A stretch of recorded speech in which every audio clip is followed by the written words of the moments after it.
Whenever we have need of a place for a baby to go for a few hours, a few days, a few weeks, I always call, and usually Dick answers the phone and he says, I'll have to talk with Elizabeth. And Elizabeth always says yes. Dick and Elizabeth have cared for 217 babies to date. By the time this video is seen, there may be more. Well, we first got involved back in 1963. We were expecting a baby, our little daughter, and when we went out to St. Joseph's Hospital for the delivery, everything seemed all right and everything. Then when the baby Monica was born, she only lived for 66 minutes. So we feel we have a little angel in heaven. But she, in that 66 minutes, impacted our lives for the rest of our lives. My mother suggested foster care.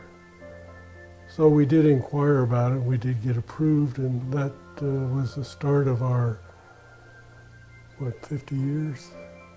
Close to 45 something. 45 years of taking care of foster babies for Catholic Community Services.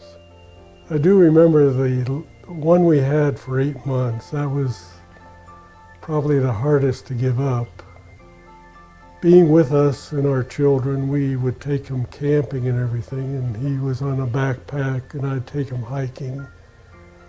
And so he, eventually when he started talking, he called me Papa. None of my children called me Papa, they called me Daddy. But for some reason or other, he picked up the word Papa. As he was leaving the door, he was crying, Papa, Papa. And I felt all choked up, of course. It was a sad moment to see him go. And his adoptive parents said all the way up to Phoenix, he was crying, Papa, Papa, all the way home. So they felt bad too. But anyway, 22 years later, he came back, visited us here, a very nice young man, beautiful. And we really enjoyed seeing him. And I always looked at it, it was life. It's not easy to give him up, no, but I always say, all right, you are leaving. It's only temporarily. We keep you.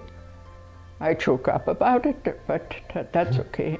And now people ask, why would you still want to get up at night? I said, why not? I still enjoy the babies. We still see another foster child we had. His name was Kevin. His adoptive parents named him Will. And he's up in Seattle, and he's, I believe, going to graduate from college this year. But we see him occasionally when we go up to visit our grandchildren. In fact, we have a picture of him holding one of our foster babies that we had. So we have a foster child holding a foster baby, which was kind of neat, and he was all proud to hold that baby.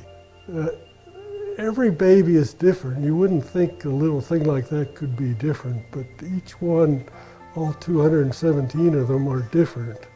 Their likes and their dislikes and what they do and everything. It's just amazing. Bradley, when he got older, he got so loud, I couldn't stay in church. I had to go to the back because I didn't like the cry room. So I went to the back, and then if it got too loud, then I went outside. I could hear Mass from there because he would laugh. Oh my goodness. He'd get the people behind him laughing too. Oh, he was a happy fellow. Yeah. Some people ask how we can give him up. And part of the problem is I don't make enough money to pay for 217 children that I would have. So that's one reason. The other reason is that we know when we receive a baby that it belongs to somebody else, and that's a good feeling when you see the adoptive parents walk out of here out of our house with a little baby in their arms. It's a good feeling because we see how well they feel. The one time we had 4 generations. The baby we had, the birth mom, the grandma and the great-grandma. They came all here. And I thought that was the neatest thing. That's our life story, isn't it? But thank goodness Catholic Social Service let us be foster parents. That was the best thing. The Buchanan Bunch, the Buchanan Bunch. That's the way they became the Buchanan Bunch.